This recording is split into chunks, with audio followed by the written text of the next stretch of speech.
Welcome back, everybody. I'm going to start a series on my favorite firearm to collect is the Gras rifles. I'm not going to get too much into the history on these. I have to a little bit simply because to explain each model you're going to have to know a little bit about the history of them. If you want to watch C&R Arsenal's great video on the Gras series, it's a good place to learn a little more about the history of them. He does a really good job on explaining them. The first one I'm going to start with is the oldest Gras I own on the workbench here. Hopefully it won't get too noisy when the heater kicks in. It's only about 20 degrees out, so hang with me if it does get noisy. But this is a Chassepot. Excuse my French pronunciations of the version of the Gras rifle. This gun, I'll get in here and we'll look it over a little closer, is a model 1866 converted to fire the 1874 Gras cartridge. It was a pretty simple conversion, actually, mostly just changing the bolt and then and the barrels on them.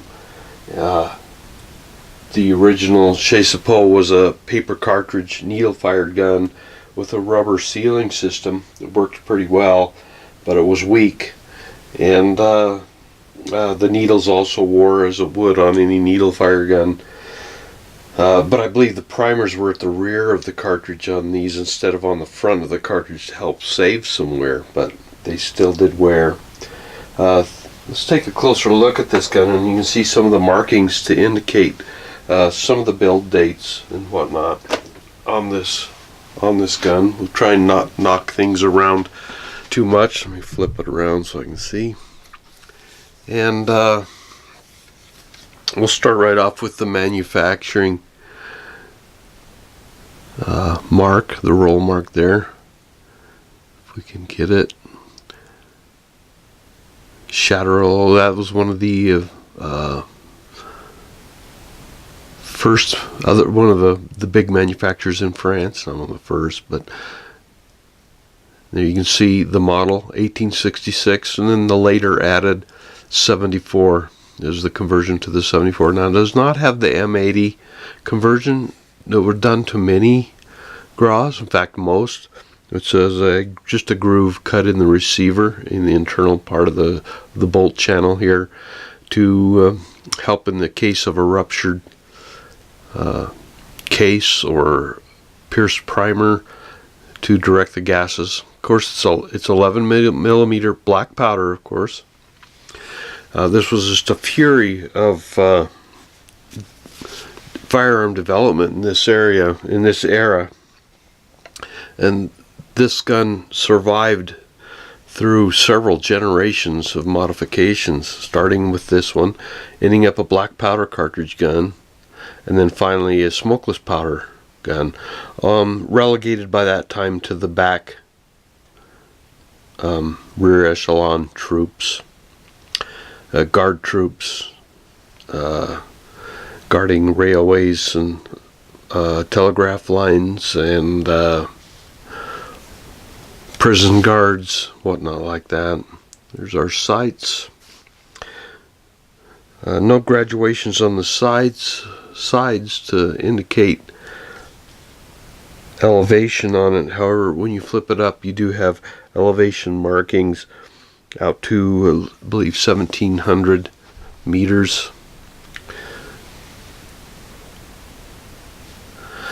The stock,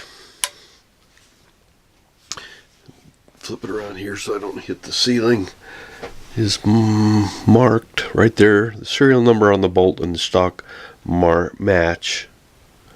So the stock may have been replaced at some time. You can see the 1880 was probably the conversion date of this firearm.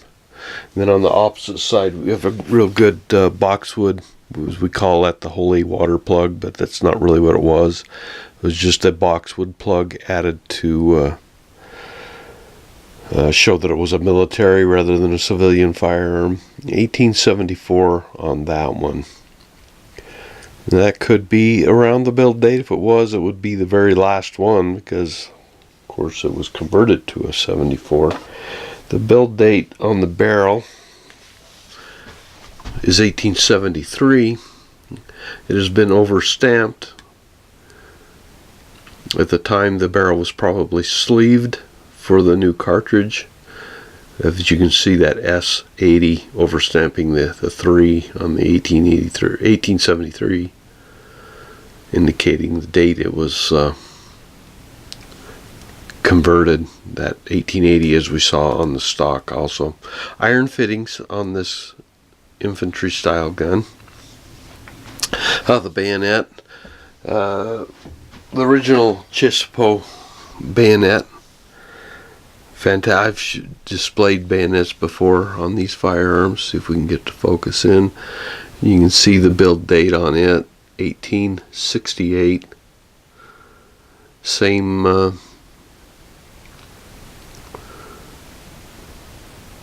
same manufacturer, and the Gras bayonet fits as well as the Chassepot bayonet. We can see it snaps right into place on it. It ends up being about 6'2", 6'3" inches tall, so there's no way I could show the whole firearm. I'll get back and show you as much as I can of it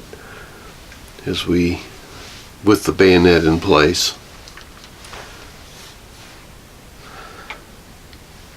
And before I stab a wall or the ceiling, let me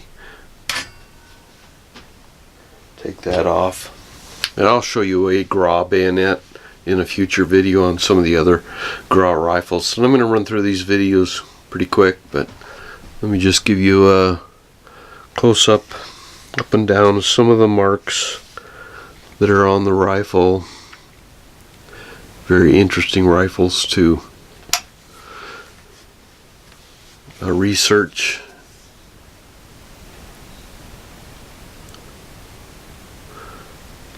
So here we have it, the first iteration of the Gras rifle, actually a Chassepot converted.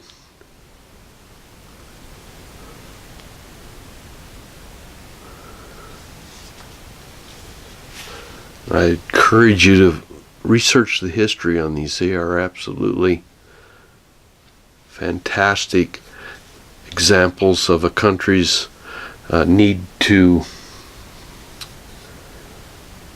utilize existing equipment and the development of the rapid development of firearms in that era.